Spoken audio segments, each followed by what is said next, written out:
You've had that sick feeling in your stomach when your partner texts back too late. That instant flash of suspicion when a coworker takes credit for your idea. That quiet voice telling you someone's playing you. Even when you have zero proof, your brain is hunting for betrayal in every shadow, and it's destroying your ability to trust anyone.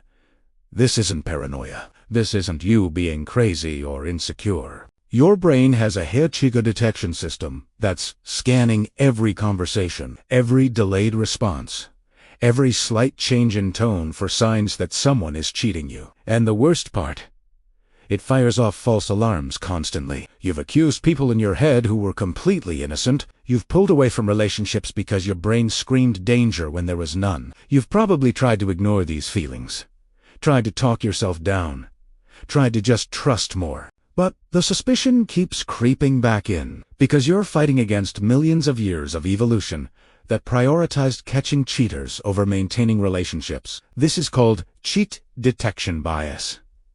Studies show your brain processes potential betrayal signals 3 times faster than positive social cues. Your ancestors, who were too trusting, got exploited and died out. The paranoid ones survived and passed their genes to you. Your brain evolved in small tribes where everyone knew everyone, and one person taking more than their share could mean starvation for the group. So your mind developed an incredibly sensitive alarm system.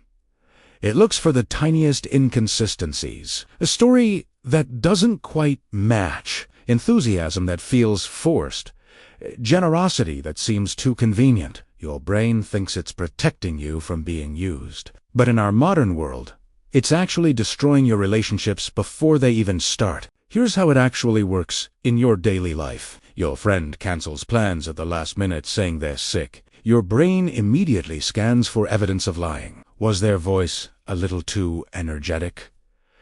Did they cancel too quickly? Later, you check their social media and see they posted a photo from a few hours ago.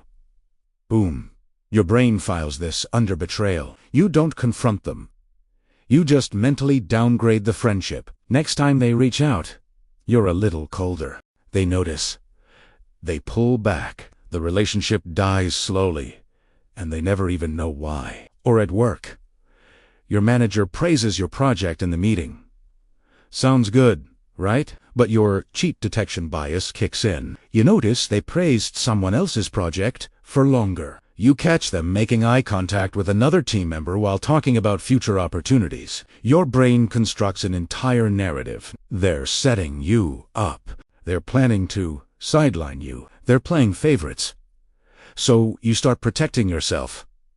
You hold back ideas. You document everything. You become defensive in meetings. Your manager notices you've changed and pulls back. You just confirmed your own suspicion by creating the exact situation you feared. This happens an average of 23 times per day without you even realizing it. The bias doesn't just ruin one interaction. It builds on itself. Every false alarm makes you more sensitive to the next one. You catch your partner glancing at their phone during dinner. Your brain marks it. 2 days later, they mention a coworker's name you haven't heard before. Your brain connects dots that don't exist. Now you're monitoring their phone habits, checking how long they take in the bathroom, analyzing their tone when they say they're working late. You're not gathering evidence of real cheating. You're gathering evidence that confirms your brain's false alarm. This creates a cycle you can't escape. You suspect someone. You look for proof. You find innocent behaviors that could possibly be suspicious if you squint. Your brain says, see, I was right to be suspicious. So next time, you're even more vigilant, which means you find even more innocent things to misinterpret. The relationship becomes a crime scene investigation where you read both the detective and the one manufacturing the evidence. And here's something nobody tells you about this. The smarter you are, the better you get at building cases against people. You're not less biased. You're just better at justifying your suspicions with logic. That sounds reasonable. You create elaborate explanations for why someone's behavior means they're lying. You connect patterns that aren't there. Intelligence doesn't protect you from this bias. It weaponizes it. Most people think this is about trust issues, so they try to just trust more or give people the benefit of the doubt. But that's like trying to stop being hungry by thinking positive thoughts about not needing food. The real issue isn't your trust. It's that your brain has a betrayal detection system calibrated for survival in tribes of 150 people. And you're using it in a world of thousands of interactions with strangers, co-workers, online connections, and complex social dynamics it was never designed to handle. This bias survives because being wrong about suspicion feels safer than being wrong about trust. If you suspect someone who's innocent, you might lose a relationship. If you trust someone who's cheating you, you might lose resources, status, or worse. Your brain does the math and picks suspicion every time. Plus, admitting you're wrong about someone feels like admitting you're gullible. And if you stopped being suspicious, you'd have to sit with the vulnerability of actually trusting people. Your brain would rather keep the familiar anxiety than risk the unknown pain of betrayal.